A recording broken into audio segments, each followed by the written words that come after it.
Wrath doesn't start with fire. It starts with a wound. Jealousy didn't stay quiet inside Lucifer. It grew, it twisted, it heated until the wound became a weapon. He watched God receive worship. He watched creation receive attention, and every moment felt like a deep personal insult. This is what happens when jealousy is allowed to fester, when pride refuses to bow. It's the moment a heart decides it would rather break the world than heal itself. He saw the adoration, the songs, the light all directed toward the throne, and in his heart a darkness began to coalesce. His fists tightened, not just in envy, but in a burgeoning rage. He saw the love poured out on humanity, on creation, and felt utterly overlooked, slighted.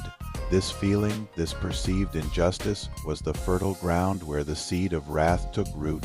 Wrath is what happens when a heart refuses to heal, when it decides that its pain is more important than peace. It's a choice to hold on to the hurt and let it transform into something monstrous. And for Lucifer, that transformation was just beginning. Wrath is jealousy set on fire. It's pride that refuses correction. It's pain that chooses violence over vulnerability. Lucifer didn't just want glory anymore. He wanted revenge. His desire for recognition had curdled into a lust for destruction.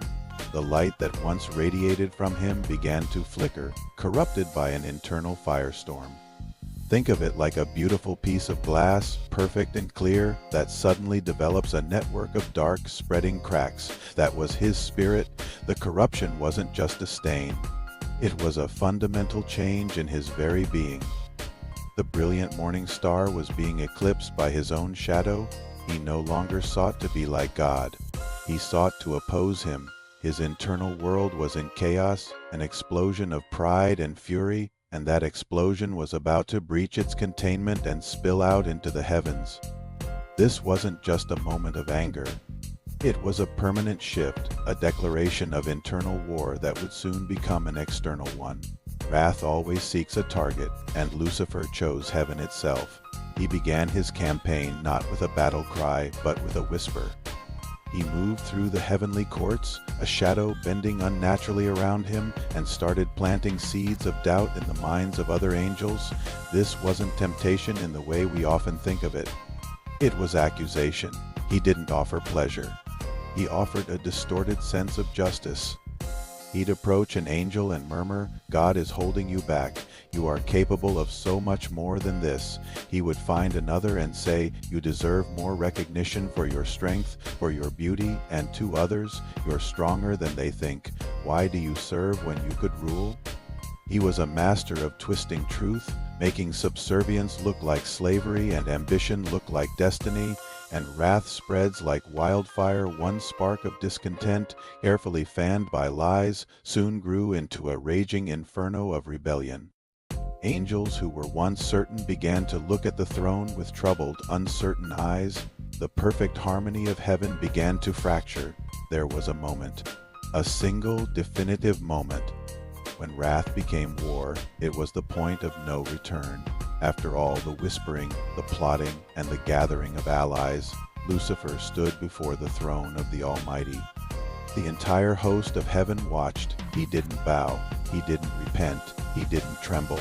He challenged the very order of heaven itself.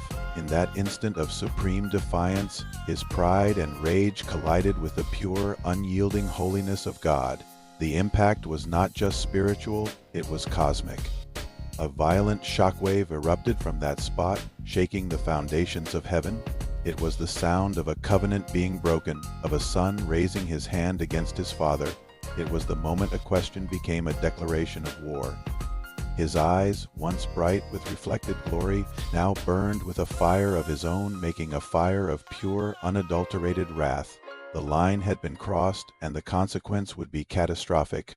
Wrath doesn't think, wrath doesn't reason, wrath only destroys. The war that followed was not a strategic battle of wits. It was a chaotic, heartbreaking storm of light against shadow. Angels who had existed in harmony for eons now clashed in a maelstrom of celestial power. Michael, the archangel, loyal and resolute, led the charge against the rebellion, his sword a flash of divine judgment. Lucifer, now fully transformed, roared with corrupted power, his beauty twisted into a terrifying visage of rage. He fought with the fury of a being who had everything and was willing to destroy it all for a perceived slight.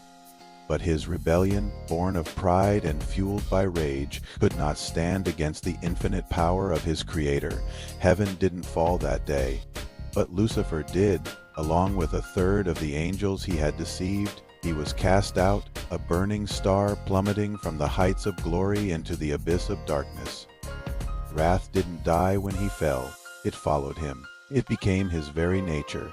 And now, cast down to the earth, he uses that same weapon against us. He uses wrath to destroy families, to sever friendships, to derail destinies, and to plunge nations into conflict. He knows its power because it's the very power that led to his own downfall. Because wrath blinds. It convinces you that your anger is righteous, that your violence is justified. Wrath isolates. It cuts you off from forgiveness, from reconciliation, from love, and ultimately, wrath kills. It kills relationships. It kills joy. It kills potential, and it kills the spirit. We see its shadow in our own world every day, in the slammed door, the broken object, the screamed word. It's the ancient sin that turns our own personal wounds into weapons, and turns those weapons into wars. Thank you for watching. Make sure you like, share, and subscribe for more.